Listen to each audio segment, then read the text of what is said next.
Pero nos quedará poco tiempo, supongo. No, todavía tenemos casi la mitad del programa. Decía Juan Pablo II en una encíclica que para mí quizá, no sé, yo no soy quien para decirlo, pero para mí, si no es la más, es una de las más importantes del siglo XX. Evangelium Vitae. Sí. Valiente, trascendental y yendo al grano en el tema esencial. He dicho sí, pero podía haber dicho como... No. Podía haber dicho como decía Juan Pablo II. Bene. Pues bene. Vamos, no tiene desperdicio. Es una encíclica que hay que leer varias veces con detenimiento, porque aquí no estamos hablando, como decía Juan Pablo II, de moral ya. Si ya no es ni de moral, estamos hablando de derechos humanos fundamentales, que son los que él se propuso defender, claro. Y defendió. Y le costó mucho, un desgaste. Total. Sí. Y claro, ese papa carismático al que seguían las muchedumbres por el mundo entero, acabó siendo vilipendiado por todos los medios por esto. No por Evangelium Vitae solo, sino por toda la defensa de la vida que hizo enfrentándose a la cumbre del Cairo, enfrentándose al presidente Clinton, que en ese momento defendía precisamente el derecho universal humano al aborto, era masón, por cierto, era masón. Toda esa defensa de la vida fue la gran batalla. Y él tuvo claro que el eje de su pontificado era ese, porque no había nada más importante que defender.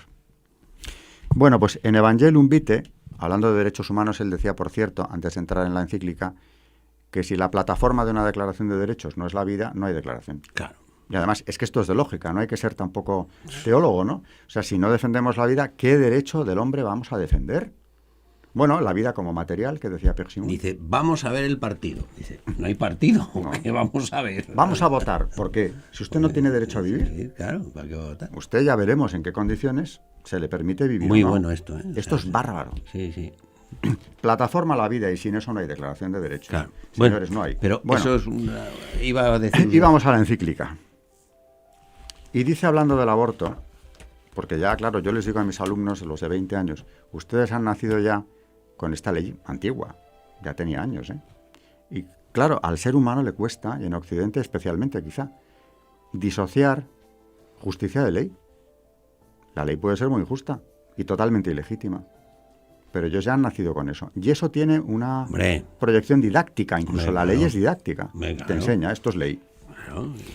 Bueno, pero Juan Pablo II, que convivió con esto, no le dolían prendas en decir las cosas, y dice lo siguiente: si es muy grave y preocupante el fenómeno de la eliminación de tantas vidas humanas inocentes, siempre recalco eso, inocentes, o próximas a su ocaso, que es lo que viene ahora, no menos grave e inquietante es el hecho de que a la conciencia misma, casi oscurecida por condicionamientos tan grandes, le cueste cada vez más percibir la distinción entre el bien y el mal. Lógico. En lo referente al valor fundamental mismo de la vida humana. Es decir, si es grave la eliminación física de tantos seres humanos inocentes, no es menos grave el que la conciencia colectiva haya llegado hasta este grado de depravación, porque no se haya capaz de reconocer la verdad, que es lo que él dice aquí.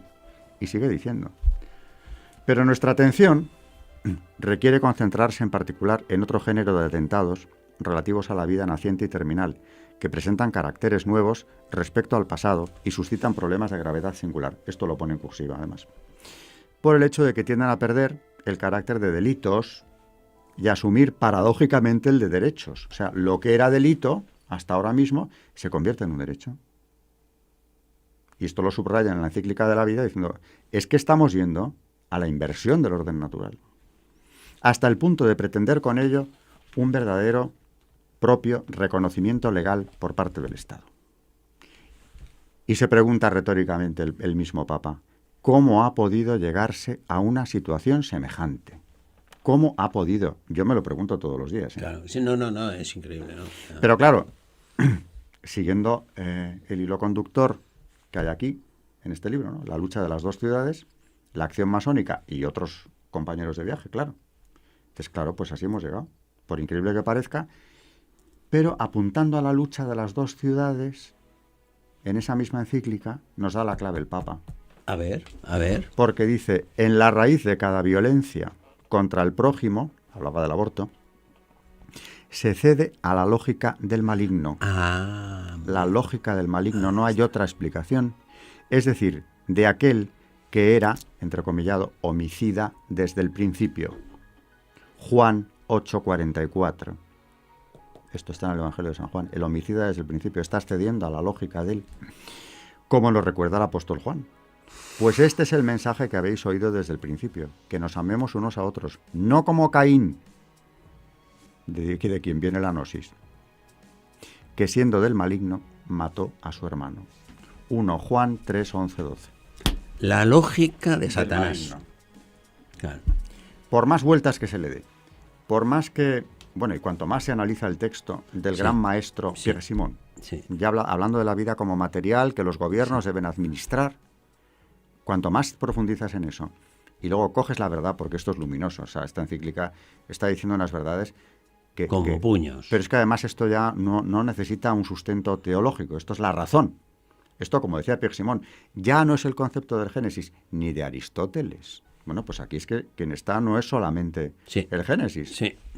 Esto es de razón lo que está diciendo, no es nada extraordinario. Es cualquier ser humano que no se haya vuelto loco, si lo pensara un rato, ¿no? Sin condicionantes. Todo lo que estás deduciendo, llega un momento en que a base de matar pierde usted la conciencia de bien, todo vale. Es un derecho. Es un derecho.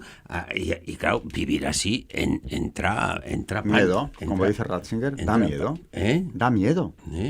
No.